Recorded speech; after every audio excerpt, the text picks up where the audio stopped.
السلام عليكم ورحمة الله وبركاته.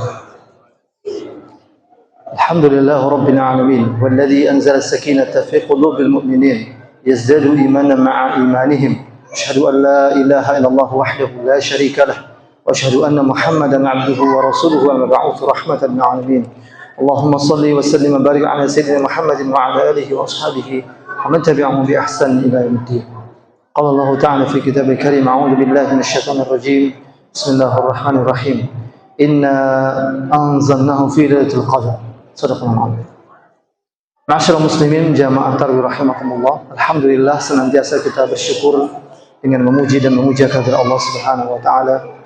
Dialah zat pencipta manusia yang telah menjanjikan surga bagi orang-orang mukmin. Salawat dan salam semoga senantiasa pula terkirimkan kepada Rasul kekasih kita, pemimpin kita, Nabi Muhammad sallallahu alaihi wasallam. Demikian pula kepada keluarga beliau, seluruh sahabat beliau dan seluruh pengikut beliau hingga akhir zaman. Ma'asyiral muslimin jamaah tarawih rahimakumullah. Di antara keistimewaan bulan suci Ramadan, Allah Subhanahu wa taala menetapkan satu malam pada 10 malam terakhir Ramadan sebagai Lailatul Qadar atau malam kemuliaan. Allah menegaskan dalam firman-Nya di surah Al-Qadar. Surah ini, kata Imam Ibnu Katsir, turun berkaitan dengan kisah ketika Nabi SAW menceritakan kepada para sahabat bahwa dahulu ada seorang pendeta Nasrani yang beribadah kepada Allah selama 70 tahun hidupnya. Kisah itu membuat para sahabat menjadi cemburu, menjadi iri. Nah, rasa iri mereka itu dibolehkan dalam Islam. Satu-satunya iri yang dibolehkan adalah iri pada amal soleh orang lain. Kalau cemburu, ada cemburu yang diwajibkan. Seorang suami wajib cemburu pada istrinya. Kalau suami sudah tidak punya rasa cemburu, namanya dayus, hilang rasa cemburu. Nabi melarang. Nah, pada saat itu sahabat iri mendengarkan kisah bahwa ada seorang pendeta beribadah 70 tahun selama hidupnya. Maka rasa iri itu dijawab oleh Allah Subhanahu wa taala. Allah menjanjikan satu malam setiap tahunnya, sekali setahun. Allah menetapkan satu malamnya disebut sebagai Lailatul Qadar, ada pada bulan suci Ramadan. Allah berfirman, "Inna anzalnahu fi lailatul qadar." Sesungguhnya kami telah menurunkan Al-Qur'an pertama kali pada malam kemuliaan. Para ulama menjelaskan Al-Qur'an turun 2 kali. Turun pertama dari arasy-Nya Allah ke langit bumi diterima oleh Jibril, itu pada saat Lailatul Qadar, malam kemuliaan.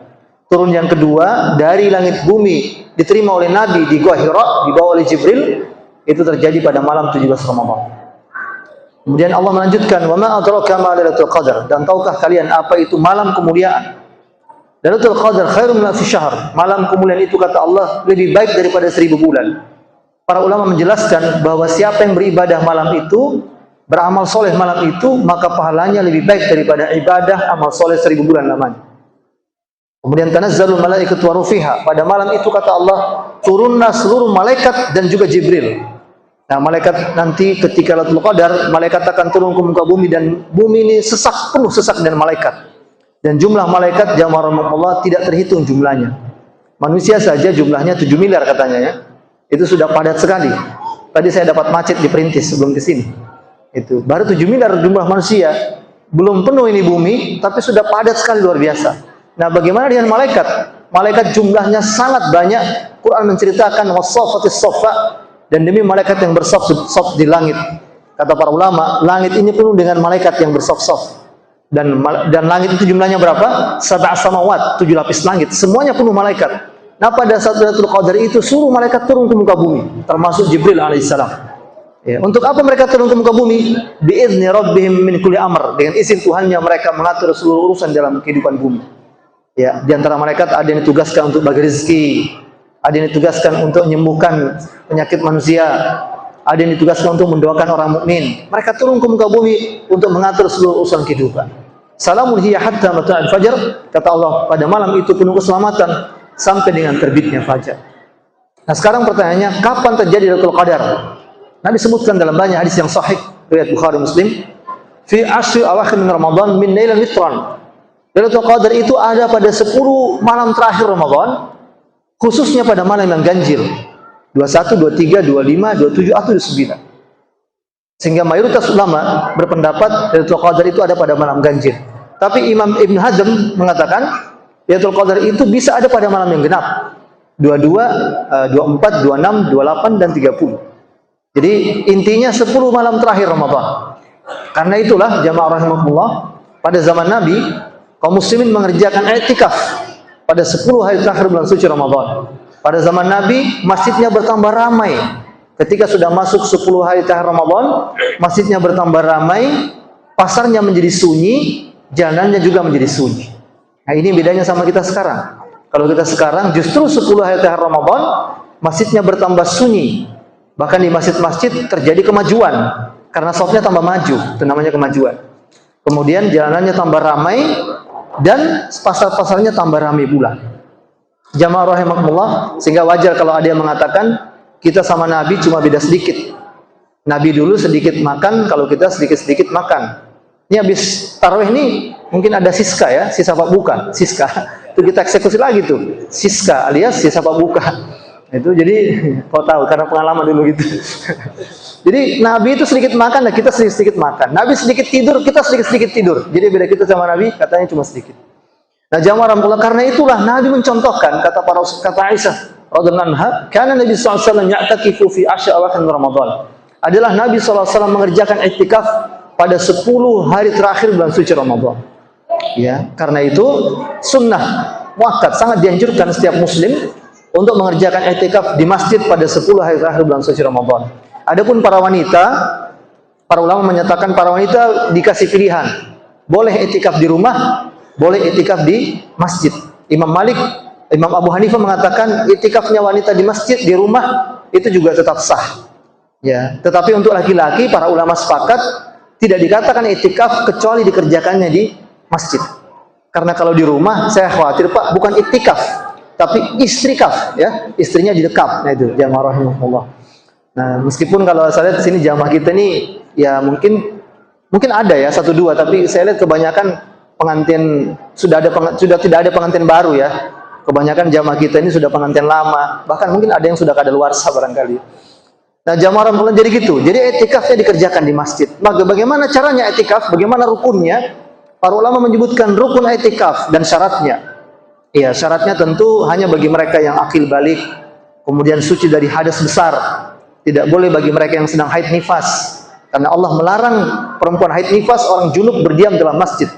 Jadi disebutkan di surah Al-Baqarah, la taqrabus salata antum sukara hatta ta'lamu ma taqulun wa la junuban illa abri sabili. Janganlah engkau mendatangi salat dalam keadaan mabuk sampai kamu tahu apa yang kamu baca dalam salatmu. Dan jangan pula orang yang haid mendekati masjid, orang yang junub mendekati masjid, ya, kecuali dia sekedar lewat saja. Jadi orang yang i'tikaf harus suci dari hadas besar. Kemudian begitu juga kalau perempuan yang beriktikaf di masjid tentu harus seizin suaminya dan tidak menimbulkan bahaya, tidak menimbulkan fitnah dan mafsadah. Termasuk juga mereka yang i'tikaf ini ya tentu wajib berniat terlebih dahulu. Innamal a'malu binniyat wa innamal likulli imrin ma nawa. Dan Rasul mencontohkan, beliau mulai niat i'tikaf sejak subuh tanggal 20 Ramadan. Di situ mulai beliau berniat i'tikaf. Kalau kita belum punya niat, sekarang kita bisa berniat. Ya, dalam hati cukup bahwa kita ingin setiap masuk masjid kita niatkan i'tikaf. Setiap kita masuk masjid kita niatkan i'tikaf selama 10 hari terakhir bulan suci Ramadan ini. Kemudian berikutnya rukun dan syarat i'tikaf berikutnya adalah masuk masjid dan berdiam di dalamnya dan mengerjakan tentunya berbagai macam ibadah di dalamnya. Jadi sekedar kita masuk masjid duduk saja, ya, itu sudah disebut i'tikaf. Yang terpenting niatnya untuk mendekatkan diri kepada Allah Subhanahu wa taala. Ya, cuma saya sarankan kalau kita ke masjid i'tikaf, ya, apalagi kita menginap di masjid sampai pagi, saya sarankan jamaah masing-masing bawa sajadah. Ya, karena kalau tidak bawa sajadah, saya khawatir jangan sampai tertidur di masjid, kemudian bikin peta di masjid, ya. Ada jejak digitalnya tuh, ada bikin peta Sulawesi, ya, di masjid. Maksud saya di tempat tidur, ya, di karpet. Karena itu masing-masing bawa sajadah supaya tidak mengotori masjid. Kemudian berikutnya jamaah rahmatullah, adapun yang membatalkan i'tikaf, para ulama menjelaskan yang pertama seorang yang haid nifas otomatis batal i'tikafnya karena tidak boleh berdiam di dalam masjid. Yang kedua yang membatalkan i'tikaf adalah keluar masjid tanpa udzur syar'i. Ya, seorang keluar masjid tanpa udzur syar'i, ya, dia keluar hanya karena mau jalan-jalan ke mall, itu batalkan i'tikaf. Ya, tapi kalau keluar untuk menunaikan kewajiban, seorang ASN, seorang karyawan swasta, seorang yang terikat pekerjaan, maka ini tidak membatalkan iktikaf, bahkan ini wajib dikerjakan. Tidak boleh seorang iktikaf lalu meninggalkan perkara wajib baginya. Iktikaf itu sunnah, sementara mencari nafkah, sementara memenuhi akad pekerjaan itu hukumnya wajib. Mengurus orang tua yang sedang sakit itu hukumnya wajib. Ya, mengurus istri anak yang sedang sakit hukumnya wajib. Menyediakan makanan di rumah untuk keperluan sahur berbuka hukumnya wajib. Jangan sampai seorang mukmin, kata para ulama, di antara syarat iktikaf tidak boleh seorang mukmin mengerjakan iktikaf sementara meninggalkan perkara kewajiban. Itu. Jadi seorang yang keluar karena dalam rangka menunaikan kewajiban itu tidak batalkan iktikaf. Kemudian termasuk juga yang batalkan iktikaf adalah tadi jima, bercampur suami istri. Nah, itu Allah menegaskan dalam Al-Qur'an, wala tubashiruhunna wa antum aakifuna fil masajid. Dan janganlah engkau mencampuri mereka istrimu jikalau kalian sedang iktikaf di masjid-masjid Allah Subhanahu wa taala. Nah, jadi tidak boleh menggauli istri. Makanya terakhir itu malam 20 ya, terakhir di situ masih bisa main bola ya. Selepas itu sudah nggak boleh lagi main bola, Pak, ya. Kalau nonton bola masih boleh. Tapi main bola sudah nggak boleh ya, tidak boleh lagi mencoblos sampai nanti selesai lebaran atau malam takbiran baru dibolehkan lagi. Kapan seorang suami, seorang laki-laki menjima istrinya, berarti batal iktikafnya. Ya, berarti batal iktikaf. Karena iktikaf itu substansinya, intinya kata para ulama, seorang yang iktikaf itu dia meninggalkan kelezatan dunia, dia meninggalkan ranjangnya, dia meninggalkan syahwatnya dan istrinya. Ya, di Quran menyebutkan mereka itu orang-orang yang jauh dari lambung-lambung mereka, jauh dari ranjang-ranjang mereka. Ma'asyiral muslimin rahimakumullah. Kemudian berikutnya, seorang yang iktikaf juga tentu, ya, apa yang dikerjakan selama masa iktikaf? Tentu yang dikerjakan adalah seluruh perintah wajib dikerjakan. Ya, salat lima waktu tetap dilaksanakan dengan baik, dijaga berjamaah dan segala macam. Kemudian saum Ramadannya tetap dipelihara, ya, dikerjakan yang sebaik mungkin. Karena ada sebagian saudara kita, kalau sudah masuk 20 Ramadan, kadang-kadang di rumah masih puasa, tapi begitu sampai di pasar Butung, ya, dia masuk ke warung yang tertulis di luarnya, warung Kentaki. Nah, itu dalam kurung kentara kaki. Jadi Kentaki itu singkatan, Pak. Artinya kentara kaki. Begitu masuk di warung situ, pas azan zuhur, dia salah baca doa. Biasanya kalau azan itu mestinya baca doa, Allahumma rabb hadhihi da'wati tammah. Ini begitu azan zuhur, dia baca Allahumma laka sumtu. Nah, ditanya puasa apa? Kok itu dia bilang puasa setengah hari. Jadi jamaah Allah, seorang yang i'tikaf tetap memenuhi semua kewajibannya. Saum Ramadan dikerjakan, zakat ditunaikan. Ya, zakat fitrah dibayarkan, zakat mal ditunaikan. Ya, bagi yang kebetulan hartanya mencapai nisab dan sampai haul, dikeluarkan zakatnya. Kemudian kewajiban yang lain termasuk, ya, seorang mukmin tetap wajib makan minum yang halal saja, hindari semua yang haram. Kemudian berpakaian sesuai syariat, ya, menutup aurat bagi laki-laki, kata Nabi, auratul rajul ma baina sawti wa rukbatihi. Aurat laki-laki adalah apa yang ada di antara lutut sampai pusarnya. Nah, kemudian bagi para wanita tetap wajib mereka mengenakan jilbab, mengenakan khimar. Ya ayuhan nabi qul li azwajika banatika wa nisa'il mu'minin yudnina 'alaihinna min jalabihinna. Hai Nabi, katakan pada istrimu, anak-anak perempuanmu dan semua wanita beriman, hendaknya mereka mengulurkan jilbabnya menutupi seluruh tubuhnya. Ya, jadi tetap wajib menunaikan seluruh kewajiban, khususnya pada masa iktikaf 10 hari terakhir bulan suci Ramadan. Nah, kadang-kadang ada juga yang bilang, Ustaz, bagaimana saya mau suruh anak saya pakai jilbab? Itu saja Pak Kiai dekat rumah, anaknya nggak pakai jilbab. Ya, saya katakan, jangankan Pak Kiai, di Timur Tengah ada ulama besar, Syekh Adnan, 5 anaknya tidak pakai jilbab. Karena laki-laki semua ternyata. Jadi tetap wajib menutup aurat, berpakaian syar'i. Di Timur Tengah tidak ada namanya mukena, jamaah sekalian. Mukena itu hanya ada di Indonesia. Kenapa? Karena wanita muslimah itu mengenakan jilbab, mengenakan khimar, itu juga bajunya untuk sholat, itu juga dipakai ke kantor, itu juga dipakai ke pasar, itu dipakai keluar rumah. Nah, hanya Indonesia saja ada namanya mukena. Nah, tak apa-apa, boleh ada mukena, tetapi jangan sampai begitu pulang dari masjid, mukananya dicopot, di jalan kelihatan auratnya. Itu nggak boleh, jamaah. Ya, kata para ulama menjelaskan, termasuk di antara pembatal iktikaf adalah orang yang mengerjakan dosa-dosa besar. Mengumbar aurat itu dosa besar. Ya, jamaah. Ya, kemudian seorang mukmin yang iktikaf tentu juga wajib menunaikan seluruh kewajibannya, berakhlakul karimah. Ya, kemudian memenuhi kewajibannya sebagai seorang suami, memenuhi nafkah anak istrinya. Ya, tetap seorang yang iktikaf itu wajib memenuhi kewajiban yang lain, berbakti pada orang tua dan seterusnya. Pendek kata, seorang mukmin yang iktikaf tidak boleh meninggalkan satu pun kewajibannya. Saat yang sama mereka juga tetap wajib meninggalkan perbuatan-perbuatan haram. Tidak boleh berbuat syirik. Ya, karena ada sebagian muslim itu kalau sudah mau lebaran, dekat-dekat lebaran, dia siapkan makanan disertai dupa, ya. Ada dupa yang dibakar sesajen, kemudian dikatakan ini makanan mau dikirimkan kepada leluhur yang sudah meninggal dunia. Jamaah rahmatullah, itu adalah ibadahnya agama animisme.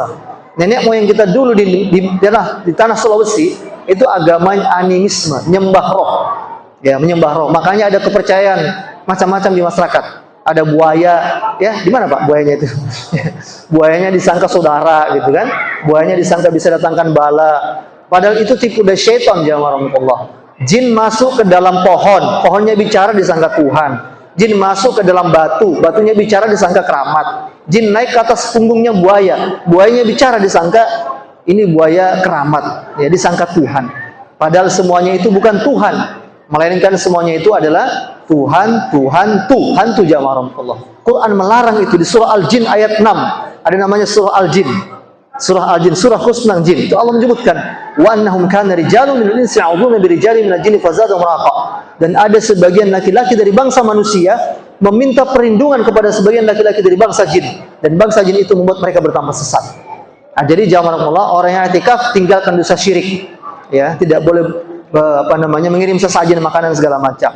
Kemudian orang yang i'tikaf juga tinggalkan perbuatan-perbuatan haram secara umum. Tinggalkan dosa judi, dosa khamar, dosa riba, ya, dosa ghibah, ya, dosa kezaliman pada tetangga, tinggalkan semuanya.